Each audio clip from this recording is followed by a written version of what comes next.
Eigentlich kommt es aus einer schon länger, mehr oder weniger intensiv geführten Diskussion im Labor.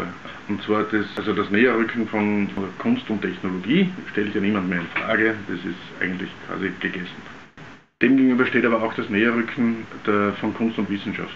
Eigentlich mehr beschrieben als das Einbrechen wissenschaftlicher Strategien und Methoden in den künstlerischen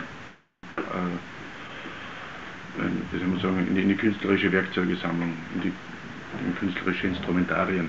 Also künstlerische Forschung unter diesem Gesichtspunkt oder auch unter diesem Gesichtspunkt ist, glaube ich, jetzt gerade im deutschsprachigen Raum eine sehr intensive Diskussion. Es gibt aber auch fast parallel dazu, möchte ich sagen, etwas, was auffällt über die Jahrzehnte sukzessive zuwachsende Vermischung oder halt ein Einbrechen der Wissenschaft in die Gesellschaft und umgekehrt der Gesellschaft in die Wissenschaft.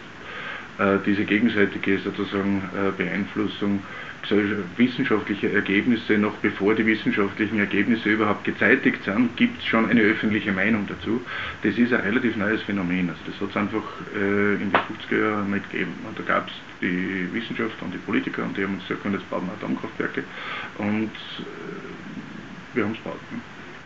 Also es hat auch was damit zu tun, warum ich das jetzt angesprochen habe, es hat auch was damit zu tun, so quasi dem Vertrauensverhältnis, dem sich verändernden Vertrauensverhältnis zu unseren vornehmlich intellektuellen Eliten, Politik und der Wissenschaft. Das Vertrauensverhältnis in der Gesellschaft fängt an aufzubrechen, zu einem guten Stück.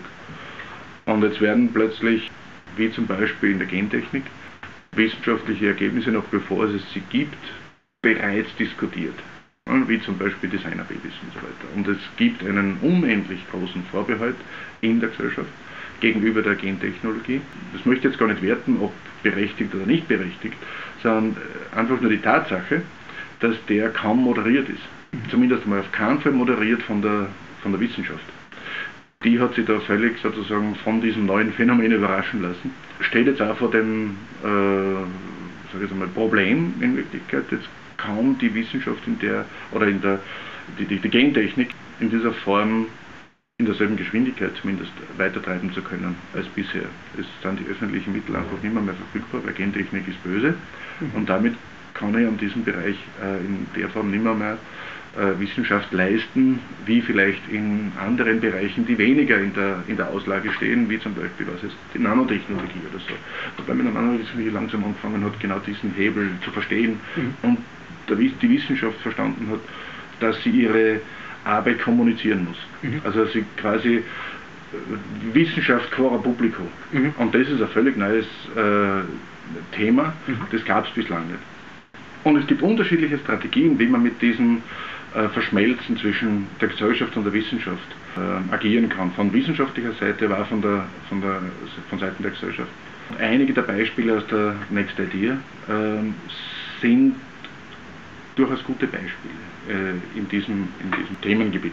Was wir da machen, ist, wir versuchen das vor dem Hintergrund der Elektronikerthemen, Kunst, Technologie, und zwar Technologie als Technowissenschaften, und jetzt lasse ich mal Techno in Klammern, Kunst, Wissenschaft und Gesellschaft zu thematisieren und da einfach ein Stück weit reinzustechen in die Risiken und Potenziale dieses Verschmelzens eigentlich.